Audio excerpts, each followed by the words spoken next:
Imagine a seguinte cena: você está vivendo a sua rotina, você trabalha, se relaciona, resolve problemas. Aos olhos de todos, você é um adulto funcional. Ou uma crítica no trabalho dispara uma crise de ansiedade desproporcional. Ou você percebe que mais uma vez escolheu se relacionar com alguém que te desvaloriza. Mas de repente, uma simples palavra de um amigo faz você desabar. Você para e pensa: por que eu reagi assim? Por que eu sempre volto para esse mesmo lugar emocional? Parece que existe uma força invisível governando as minhas escolhas. E a verdade é que existe. Essa força não está no seu presente, ela está no porão da sua alma, está no seu inconsciente. Seja muito bem-vindo ao meu primeiro episódio da nossa série Pensamentos Psicanalíticos. Nessa jornada, nós não vamos ficar na superfície do comportamento, nós vamos descer às raízes. Vamos unir a profundidade da psicanálise com a verdade transformadora da Bíblia. E para guiar a nossa reflexão de hoje, eu vou usar como base os 3 primeiros capítulos do meu livro Como Curar as Feridas Emocionais. O nosso tema hoje é a alma ferida, quando a dor organiza as nossas reações. Para entendermos por que reagimos de forma tão desproporcional à vida, precisamos entender o nosso próprio território interno.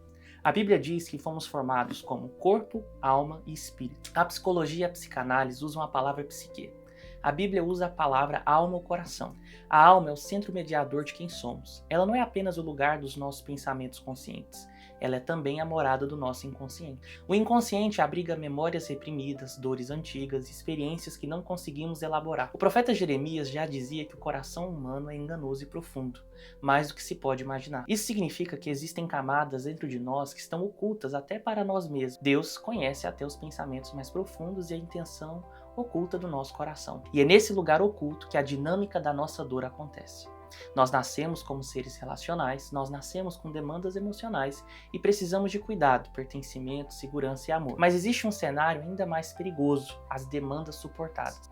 A demanda suportada é aquela necessidade que não foi plenamente atendida e nem resolvida, mas que você aprendeu a aguentar para continuar vivendo.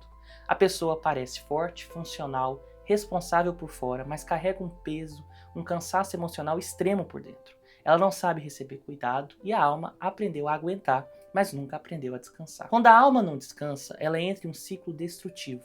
A psicanálise descreve um dos dinamismos mais profundos da vida psíquica, e eu abordo isso. Quando a alma não descansa, ela entra em um ciclo destrutivo. A psicanálise descreve um dos dinamismos mais profundos da vida psíquica. Eu abordo isso, mas em um mundo corrompido, essas demandas frequentemente não são atendidas de forma adequada. Quando a demanda não é atendida, a alma desenvolve sentimentos de vazio. Eu abordo isso detalhadamente no meu livro.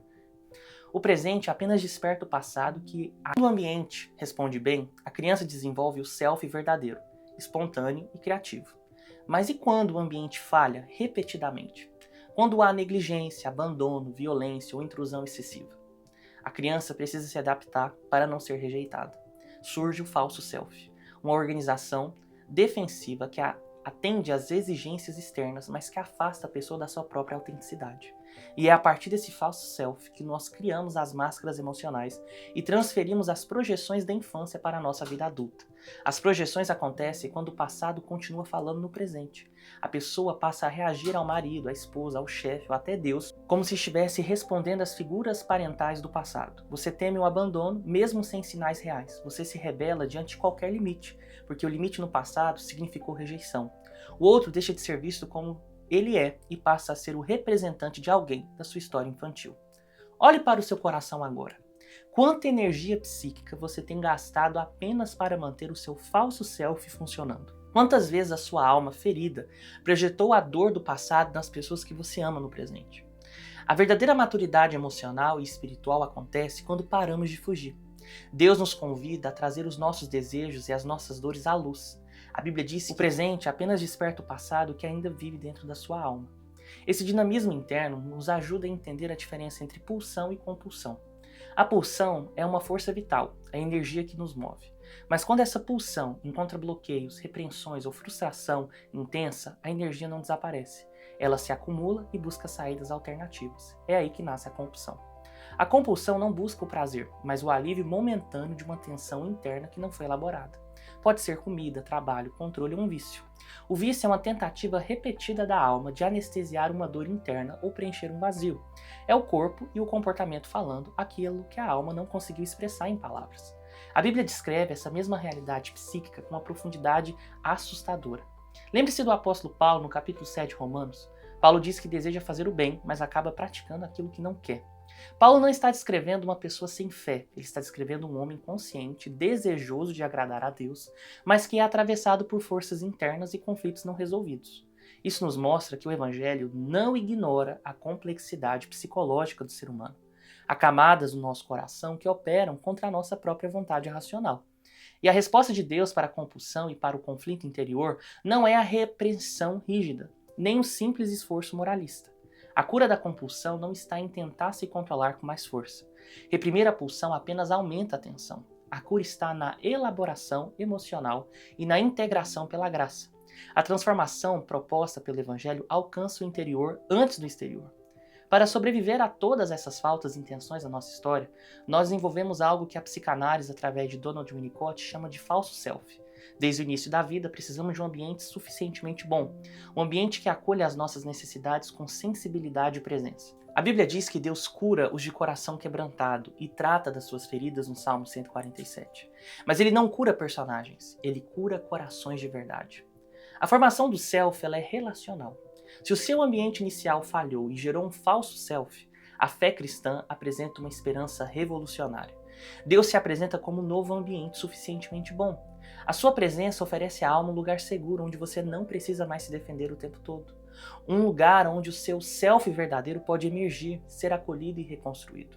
A cura interior acontece quando o ciclo de repetição é interrompido pela consciência. Quando você nomeia sua falta com verdade e substitui o recalque pela elaboração emocional na presença de Deus. Aquilo que antes te aprisionava passa a te ensinar, e o que antes se repetia de forma inconsciente finalmente encontra descanso. Eu quero deixar uma pergunta para você refletir. Qual é a dor recalcada que a sua alma está tentando curar através da repetição e da compulsão? Não fuja da resposta. A verdade que dói é a mesma verdade que liberta.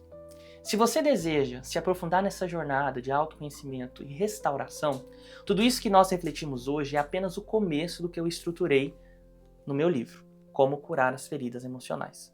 No livro, eu explico detalhadamente como o dinamismo da sua alma funciona, como identificar as lacunas e como permitir que o Espírito Santo atue nas camadas mais profundas do seu inconsciente para te trazer a verdadeira liberdade.